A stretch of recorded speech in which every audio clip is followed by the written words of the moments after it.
ओम दुम दुर्गाय नमः। स्वागत है आप सभी का आपके अपने YouTube चैनल उपासना की उपासना में। आज के वीडियो में आप जानेंगे 2023 में आषाढ़ गुप्त नवरात्रि कब से प्रारंभ हो रहे हैं, पूजा की विधि क्या है, शुभ मुहूर्त क्या है, कलश स्थापना किस समय करना है। यह संपूर्ण जानकारी आपके साथ शेयर करती हूँ। वीडियो पसंद आता है तो प्लीज इसे लाइक जरूर कीजिएगा। हिंदू धर्म शास्त्रों में कुल 4 नवरात्रि का वर्णन है। चैत्र और शारदीय नवरात्रि के अलावा 2 गुप्त नवरात्रियां भी होती हैं। एक गुप्त नवरात्रि माघ मास में आती है और दूसरी आषाढ़ के महीने में आती है। जल्द ही आषाढ़ मास की गुप्त नवरात्रि शुरू होने वाली है। इस साल आषाढ़ गुप्त नवरात्रि की शुरुआत 19 जून से हो रही है, जो कि 28 जून को समाप्त होगी। धार्मिक मान्यताओं के अनुसार गुप्त नवरात्रि में 10 महाविद्याओं की पूजा अर्चना की जाती है। तंत्र मंत्र सीखने वाले साधकों के लिए गुप्त नवरात्रि बेहद खास होती है। ऐसी मान्यता है कि गुप्त नवरात्रि में मां अम्बे के 9 स्वरूपों की पूजा की जाती है। साथ ही 10 महाविद्याओं की भी पूजा करने से समस्त मनोकामनाएं पूर्ण होती हैं। वैदिक पंचांग के अनुसार आषाढ़ मास के शुक्ल पक्ष की प्रतिपदा तिथि की शुरुआत 18 जून 2023 को सुबह 10:06 से हो रही है। ये तिथि अगले दिन 19 जून 2023 को सुबह 11:25 पर समाप्त होगी। ऐसे में उदया तिथि के अनुसार आषाढ़ गुप्त नवरात्रि की शुरुआत इस साल 19 मई से ही होगी। गुप्त नवरात्रि की पूजा के लिए कलश की स्थापना का शुभ मुहूर्त 19 जून 2023 सोमवार को प्रातःकाल 5:23 से 7:27 तक है। इसके अलावा इस दिन अभिजीत मुहूर्त सुबह 11:55 से लेकर दोपहर 12:50 तक है। इस मुहूर्त में भी कलश की स्थापना की जा सकती है।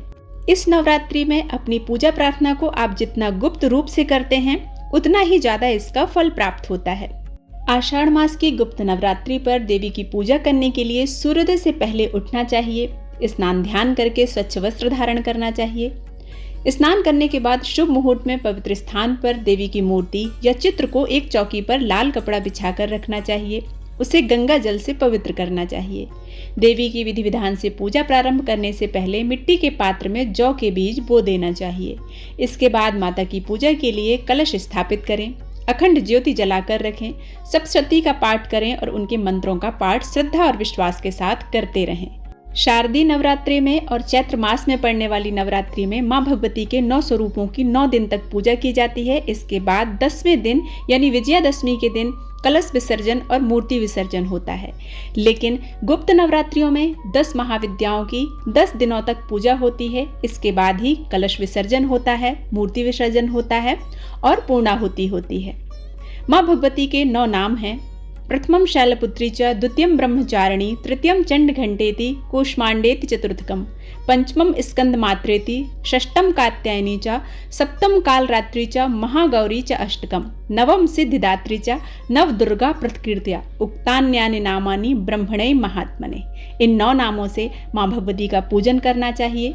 और मां भगवती के 10 स्वरूपों का नाम है मां काली, मां तारा, मां त्रिपुर सुंदरी, मां भुवनेश्वरी, मां छिन्मस्ता, मां त्रिपुर भैरवी, मां धूमावती, मां बगलामुखी, मां मातंगी, मां कमला। इन 10 महाविद्याओं की इन गुप्त नवरात्रियों में विशेष रूप से पूजा की जाती है। तंत्र साधना वाले तांत्रिक मंत्रों का जाप करके मंत्रों को सिद्ध करते हैं, पर हम गृहस्थ साधारण मंत्र सिद्ध कुंजिका स्तोत्र का पाठ कर सकते हैं और मां के साधारण से मंत्र सर्वमंगल मांगल्ये शिवे सर्वार्थ साधिके शरण्ये त्र्यंबके गौरी नारायणी नमोस्तुते, इन मंत्रों से मां का जाप करते हैं, उनकी पूजा करते हैं, तो यह मंत्र इन गुप्त नवरात्रियों में अतिशीघ्र सिद्ध होते हैं और इनका पूर्ण फल प्राप्त होता है। गुप्त नवरात्रि में कलश स्थापना करना और जवारे बोना इतना आवश्यक नहीं होता है, क्योंकि गृहस्थों के लिए एक साधारण सी पूजा भी गुप्त नवरात्रि में उतना ही फल प्रदान करती है जितना तंत्र शास्त्र वाले पूजा के लिए कलश स्थापना और जवारे बोकर करते हैं। इसलिए आप आसान तरीके से सरल विधि से दैनिक पूजन के साथ साथ मां भगवती के 9 स्वरूपों और 10 महाविद्याओं का ध्यान करते हुए यदि आप इन गुप्त नवरात्रियों में पूजा करते हैं, मां को 16 श्रृंगार समर्पित करते हैं, तो आपको पूजा का पूर्ण फल प्राप्त होता है। नवरात्रि की पूजा का संपूर्ण फल आपको इसी विधि से करने से प्राप्त हो जाता है।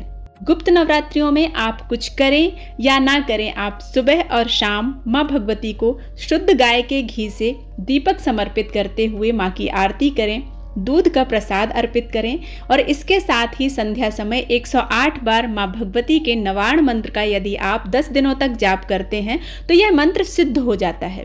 और सिद्ध मंत्र का जब हम उपयोग करते हैं तो वह मंत्र हमारे जीवन में शुभता लाता है, कार्यों में सिद्धि देता है और सभी समस्याओं को दूर करता है। शास्त्रों में गुप्त नवरात्रि पर मंत्र साधना पर विशेष जोर दिया गया है। जितना ज्यादा से ज्यादा हो सके माँ के सरल से सरल मंत्रों का जाप करना चाहिए। इन मंत्रों के जाप करने से आपके अंदर सकारात्मकता आती है, मंत्र सिद्ध हो जाते हैं तो आपको आपके कार्यों में भी सिद्धि मिलती है। उम्मीद करती हूँ यह वीडियो आप सभी को पसंद आया होगा।